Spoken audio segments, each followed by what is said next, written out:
for Lesson 1-4, Measurement and Addition Postulates. Postulate number 2 is the ruler postulate, and it reads, the points of a line can be put into a one-to-one correspondence with a set of all real numbers in such a way that the order is preserved. The coordinates of a point is the real number to which it corresponds. Informally, this postulate allows us to treat any line like a number line, with units of our own choosing. In other words, a line can be used as a ruler. When measuring segments, you need to consider two things: the units to be used and the precision to which you are measuring. It's very ineffective if you're supposed to measure in inches to be measuring in centimeters, so watch that carefully. Here you see a section of a ruler. The top is measured in centimeters, with each small line indicating a millimeter. Anytime you're asked to measure in centimeters or millimeters, that's the size that you need to use. The bottom is measured in inches, with each individual marking being 1/8 of an inch. You can tell that by counting the number of marks between 0 and 1 inch. There are 8 marks, so each mark would be 1/8 of an inch. In order to measure a segment, first you're going to choose the proper side of the ruler, centimeters or inches, and then find the measure using the requested level of precision. If it asks you to measure to the nearest quarter of an inch, don't round to the nearest whole number. Now let's practice a little bit. You've got 6 segments, 3 across the top of each ruler and 3 across the bottom of each ruler. And when you're looking at these, make sure that you're following the degrees of precision and the proper units. Stop or pause the video at this point and write down the measurements for each segment. Check your measurements. They should match the ones showing on the screen. Across the top from left to right, you should have 3 centimeters, the middle one 4 centimeters, and the right 16 millimeters. Along the bottom in inches, you should have 2 inches, 1 3/4 inches, or 3/4 of an inch. Now let's discuss distance and length. The distance between 2 points is the length of the shortest segment that connects these points. The distance between 2 points on a number line is the absolute value of the difference between their coordinates.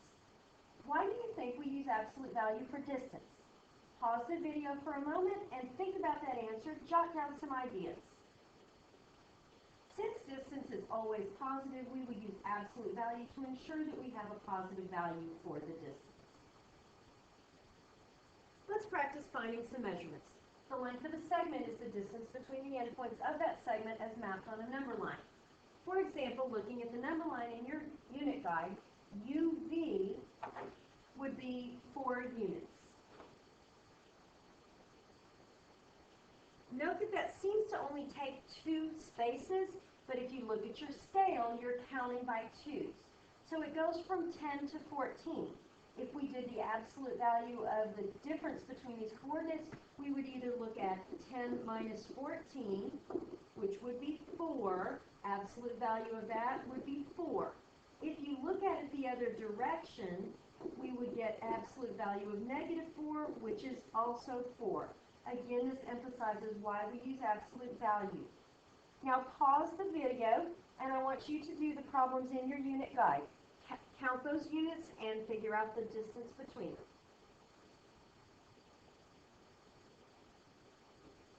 ST would be 12 units, counting from -4 up to 8. UT would be 2 units, counting from 8 to 10. US would be 14 units, and remember, you can count these in either direction. From S to V is 18 units. Notice that VS is the same segment, so it is also 18 units. Because of this, we can see that the order in which the endpoints are listed does not matter. Okay, now that we know how to count distance and length, let's move on to the segment addition postulate. The segment addition postulate reads, if points A, B, and C are collinear with B between A and C, then AB plus BC equals AC. Informally, one way to think of this is part plus part equals whole. Let's think about the two conditions that we were given in this postulate and see if those conditions really matter.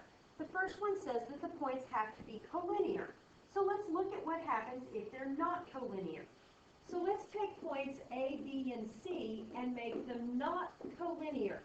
So now if I look at the distance from A to B and the distance from B to C, if I add those up, that's going to be more than the distance from A to C. Therefore, the points do have to be collinear. The second condition says that we ask if we have to be told that B is between A and C. So let's look at another configuration. This time we'll go ahead and keep them collinear, but we'll put B here instead of being between A and C. So the question is BA plus AC still equal to, oops, let me back up there. Following the postulate that says AB plus BC equals AC, here is AB, here is BC. Together, if I added those up, they are not going to equal AC. In this configuration, BA plus AC would have to equal BC. So again, yes, we do need to know that B is between A and C. So let's look at how we use this. In this figure, we are asked to find the length of DW. So we want the segment from D all the way to W. So DW would be DF plus FW. We know that DF is 14 and FW is 22.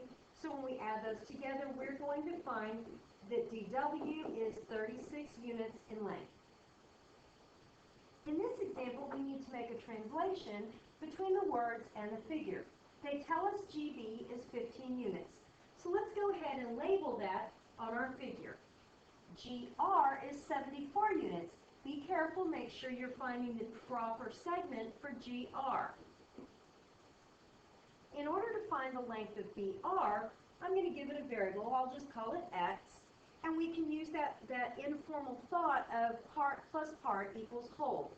Our first part would be GB. GB plus BR has to equal GR. We know that GB is 15 units long. We don't know the length of BR, so I'm just going to call it X. GR is 74 units long, and now we have an equation that we can solve by subtracting 15 and find out that the length of BR is 59 units. Make sure that you get back into the problem and give it labels. In general, when solving equations using your addition postulate, it's good to remember that part plus part has to equal whole. This will help you set up an equation that you can use to find the variable of what you're missing. Take a minute and read the next example, and I want you to start by drawing this. They're telling us E is between P and S, so you're going to draw a segment. Place these points. You do not know anything as far as which segment is longer. That doesn't matter. Just arrange them and label everything from the problem.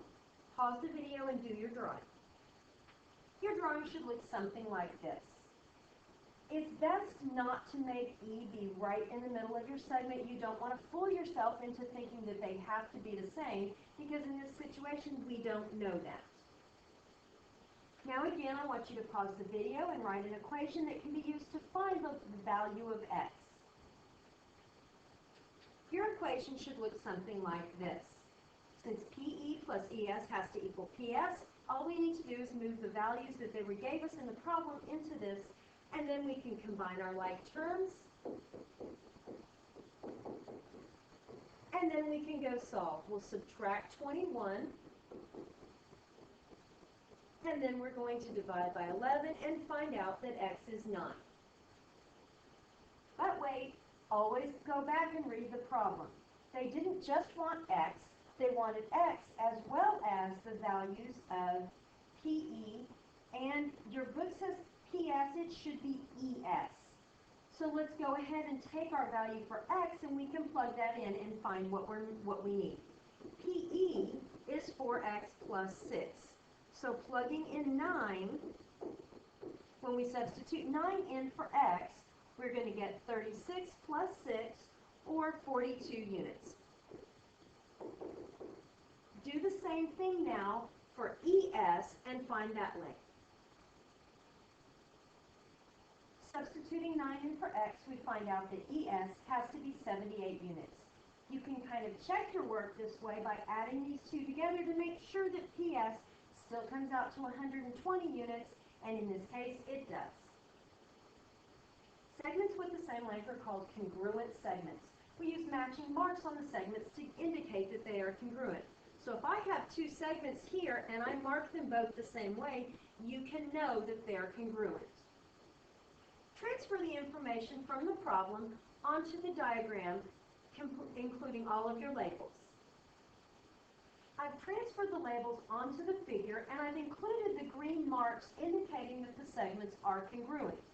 Since they're congruent, that means that they are the same length, so we can set 3x minus 2 equal to 4x minus 9, since we know that SF has to be congruent to FA. Take a minute and solve this equation. Hopefully you got x to be 7.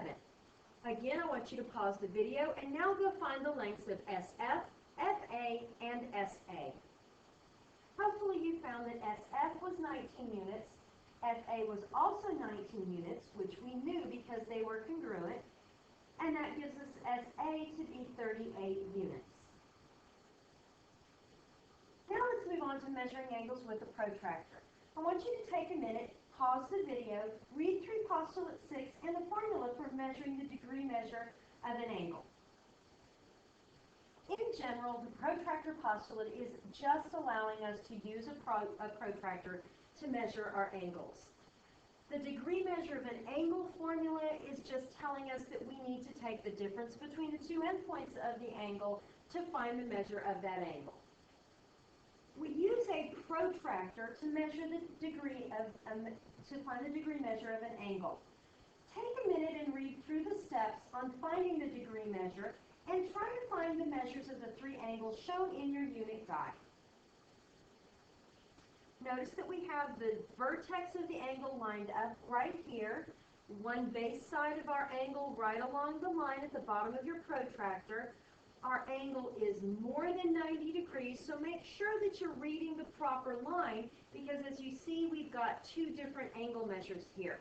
In this case, we're moving from 0, so we should be going along this lower line, and we're going to read the number that falls between 120 and 130 degrees, and it is 6 degree measures beyond 120, so this would be 126 degrees.